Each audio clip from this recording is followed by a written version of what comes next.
In French Guiana, it is very flat and very jungly. It's a really different experience serving in French Guiana after you started in one of the islands. It's kind of weird to say, but you can feel the difference when you step off the plane that, you know, you're connected to a continent, that you're not just floating out in the middle of the ocean. One of the things that I loved about French Guiana was just how natural it was. It is not nearly as developed as Guadeloupe or as Martinique. And so that gave lots of great hikes and just a chance to really feel like you're a part of nature, that you're really connected to Heavenly Father's creations.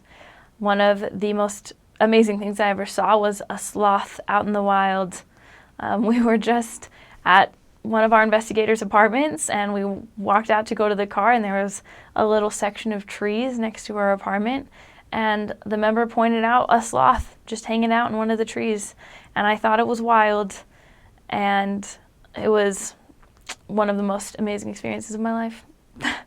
On many of the hikes, we saw lots of monkeys and other animals. French Guiana is known for having big snakes, and we saw a big snake on the beach once. But I never really felt in danger of any of these wild animals. There are lots of big spiders and other big insects, but you can avoid most of them. In French Guiana, there is a big mix of cultures, and it is unlike anything else.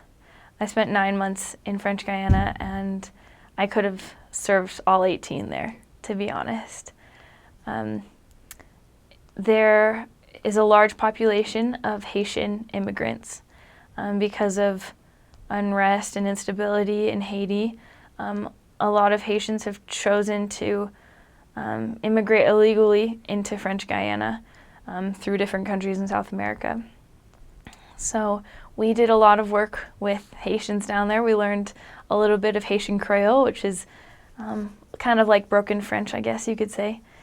I gained a great love for the Haitian people while I served in French Guiana. They are a very humble people, and most of the people that we met did not have much. They often lived in tin shacks.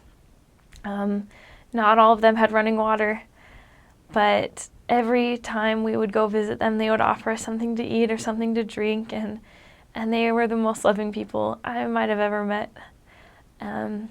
There is also a large Brazilian population in French Guiana, as Brazil is one of the neighboring countries. There were plenty of Brazilian members in our branch, and I had so much fun getting to know them and spending time with them. French people are not very touchy-feely.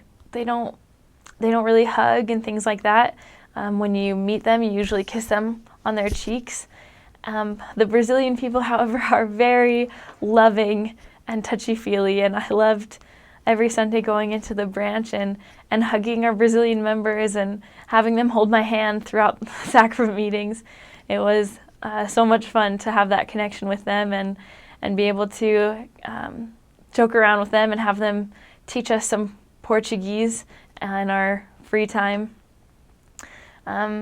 There are also a lot of members that are from France or from the neighboring islands, and they brought their own part of the culture to French Guiana with them, and I loved learning from them and from their pioneering spirit.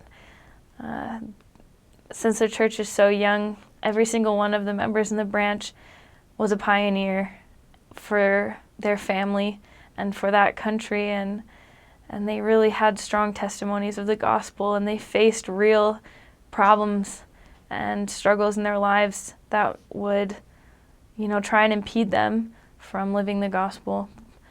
But they never let up. One of the cool things to visit in French Guiana is the European International Space Station. They actually launch rockets from there on a decently regular basis, and there's a museum that you can go through to learn a bunch of different facts about the European space program. It's a little hidden gem in an otherwise underdeveloped country, but it's something exciting that we got to visit.